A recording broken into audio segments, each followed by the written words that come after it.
So you cannot go up and say, this is God's will that your loved one die. You can't say what Joseph said, that although death is a result of sin, and this is what Satan did, and this is what we did, and it's meant for evil, God can bring about good. But he doesn't always bring about good in every death. Concurrence is the cooperation of the divine power with all secondary powers, allowing them or causing them to act as they do within certain set spheres of activity. What does this mean? So again, this doesn't mean that God is just waiting and then he responds. Instead, it means that God brings about his will, his sovereign plan, through the work of man. So God is the one who causes all things, but he's not the one who directly does all things. He can cause things through people, events, or other factors, but God does this in such a way where people are still responsible for their actions, but he can orchestrate and work through people's actions to bring about his intended results. Satan had a purpose in Job's suffering, which is to what? Bring him down, make him denounce God, right? God had a purpose in Job's suffering, which is to what? Providentially allow Satan to do everything he wants to do, besides killing Job, to bring about his purpose. Or you look at Joseph's life. Who's the one that causes suffering to go to Egypt? His brother. But even Joseph understood, yeah, the brothers did it, but God is the one who worked through this evil to bring about the good, which is that Joseph will be in a place to save his family. Remember Genesis 50, 19 to 20. Joseph said to them, do not fear, for I am in the place of God. As for you, you meant evil against me. So he doesn't take away responsibility. Oh, because it's God is sovereign, it didn't matter. No, it did matter. You are still guilty and accountable for all the things you have done. However, God meant it for good to bring it about that many people should be kept alive as they are today. So when we talk about God's providence or his sovereignty, we cannot negate human responsibility. Well, it's just God's will that that person will murder your family. That statement is not completely true. I think sometimes you have to be careful when you say that, because this reminds me of a story of one of my mentor. He was a pastor, but also a professor, at a Southern Baptist seminary down in Los Angeles area. I remember when he first told me this story, I was a seminary student, and I was a little shocked because I was like, I thought you had better theology. Because I was like, how can you say this? So this is what he said. He was talking about how his brother passed away when he was probably in his 30s. And like this person came up, like an elder or a deacon, will say, you should be happy because this is God's will that your brother died. And he said he was this close to punching him in the face. All the students were like, how can a professor? And he was like, no, this isn't God's will, because God didn't intend and cause death.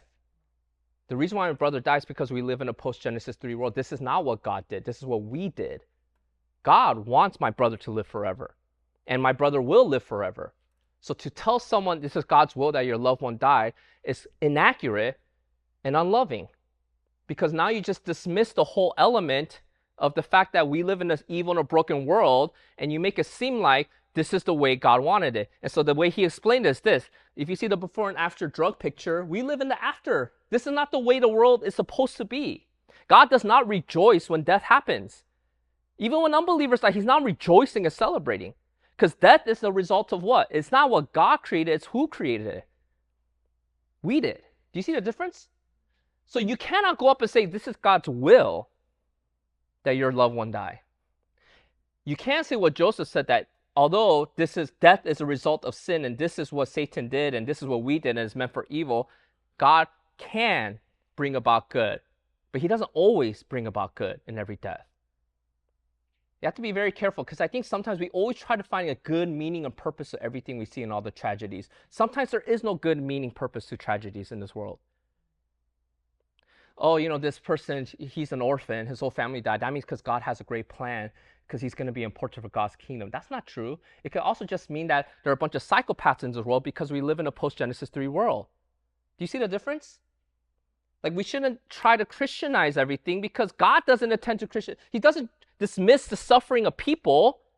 Instead, he's going to restore all things, because this is not the way it's supposed to be.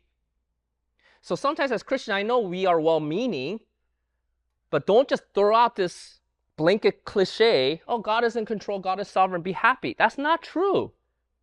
Some people will live a miserable life until they pass away. Some Christians will live that, because we live in a post-Genesis 3 world. And we will not be happy until Jesus restores this world back to the way it should have been, the way he intended before Genesis 3. We will not be happy until Jesus returns and restores our bodies, restores our relationship, restores all things so that we don't have to experience death. Look at the description, Revelation 21. What we look forward to in the kingdom is that there will be no more tears of sorrow. But the implication is that there will continue to be tears of sorrow until that day comes, right? And so the best thing to do when somebody suffers is to not try to make a theological lesson. You just cry with them and realize we live in a broken world. And this is horrific. And there isn't a good answer to every tragedy we're going to go through. But one day Jesus is coming back.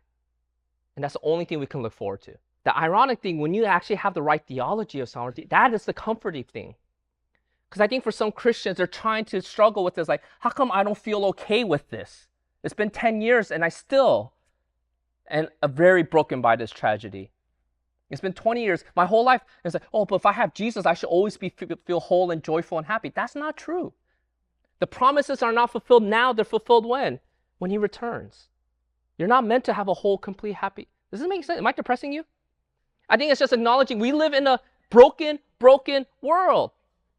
And we're going to go to funerals of babies sometimes. It doesn't mean that God had this grand purpose of it. No, it's just this is the result of sin in the fall. And all you can do is mourn about it. That's what it means to understand providence. That we live in a world that God is sovereign, but this concurrence, humans are still responsible for their actions. God isn't the one who caused Hitler to kill millions of Jews. Hitler chose to do that. What was the whole purpose of that? I don't know exactly at the end. And I don't know if we're going to know until we see him face to face. Maybe there wasn't even a purpose to that. It's just a picture of this is what it looks like when the world's full of sin. Because Paul talks about in Romans, sometimes he raises people as vessels of honor and dishonor. Sometimes he allows dictators to exist just to show how ugly this world is, to make you yearn for a better world.